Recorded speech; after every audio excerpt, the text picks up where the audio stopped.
إنه لتنزيل رب العالمين نزل به الروح الأمين على قلبك لتكون من المنذرين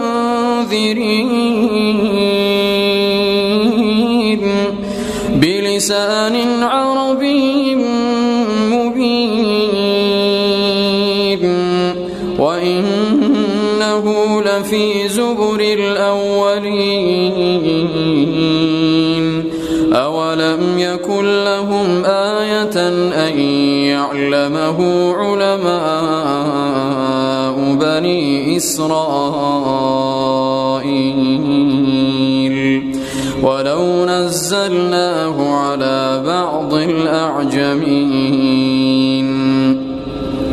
فقرأه عليهم ما كانوا به مؤمنين كذلك سلكناه في قلوب المجرمين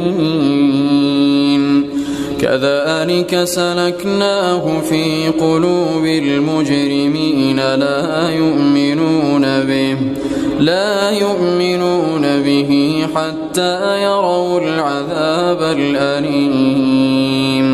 فيأتيهم بغتة وهم لا يشعرون فيقولوا هل نحن منظرون أفبعذابنا يستعجلون أفرأيت إن متعناهم سنين ثم جاءهم ما كانوا يوعدون ما أغنى عنهم ما كانوا يمتعون.